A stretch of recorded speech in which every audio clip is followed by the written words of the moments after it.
It's 2022 and I still shoot with the C100 Mark II. So you probably clicked on this video because you are wondering if this camera is actually still good in 2022 with all of these crazy awesome cameras coming out. So I'm gonna go down a quick list of pros and cons for this camera, and to give you the quick answer, yes and no.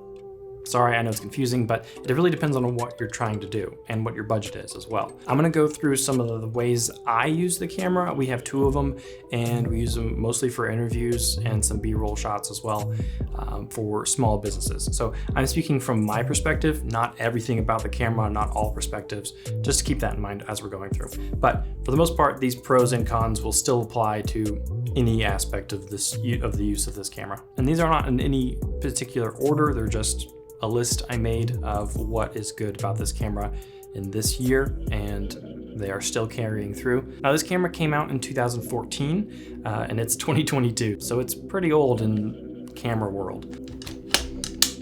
Sorry about that, I had to throw the top handle on, I forgot about that. This camera is pretty good in 2022, still considering it's a cinema camera in a budget-friendly price. And that brings us to the first pro.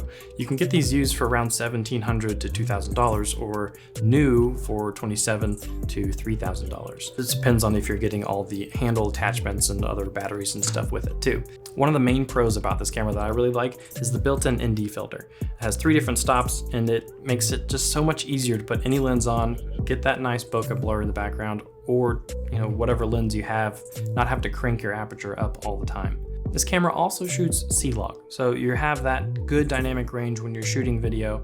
And if you don't want to do all that coloring, you still got another color spectrum called YDR, which is kind of in between. It's a wide dynamic range, not as wide as C-Log, but also more stretched out than standard. So you've kind of got some options there for your color or cinema or whatever you're trying to work with using C-Log. If you are gonna get this, I would definitely recommend getting the handles.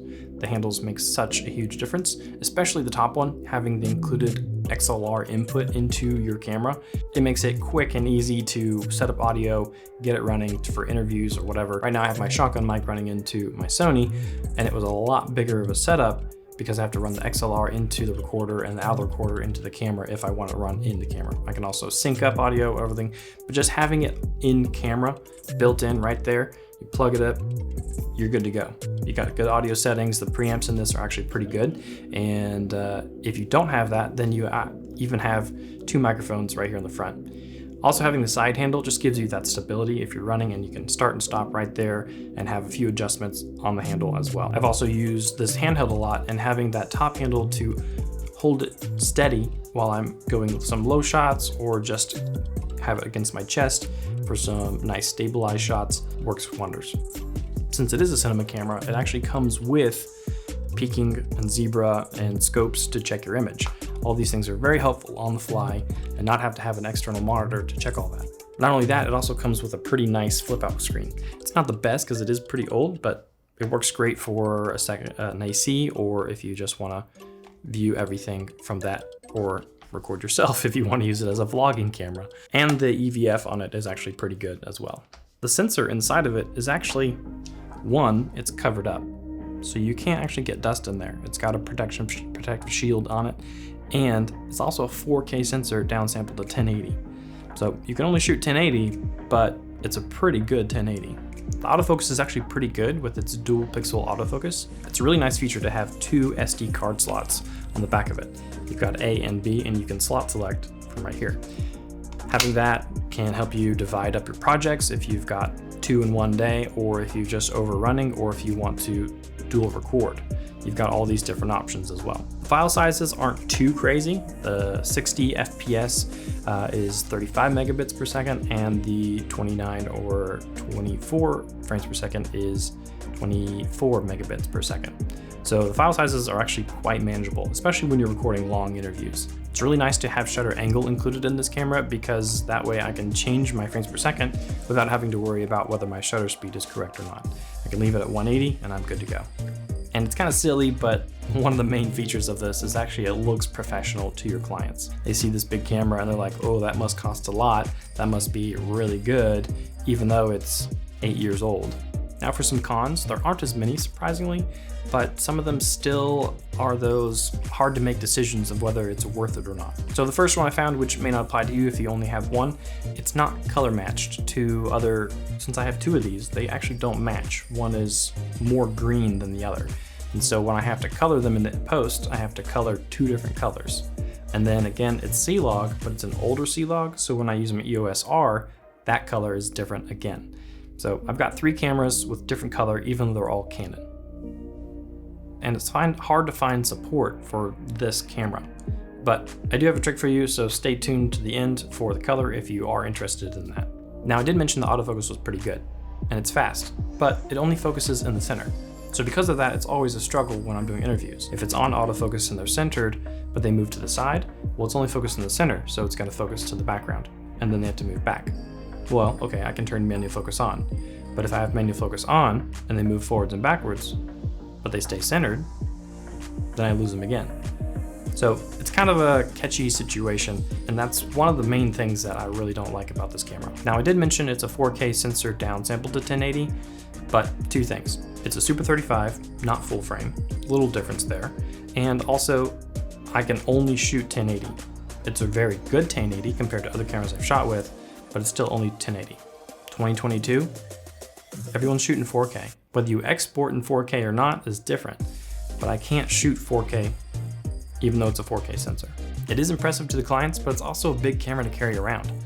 Sometimes that weight can be good, but when you're doing an interview shoot and you have 2 of these with multiple lenses and lights and audio, it starts to build up really quick. Not only that, but it requires a huge gimbal.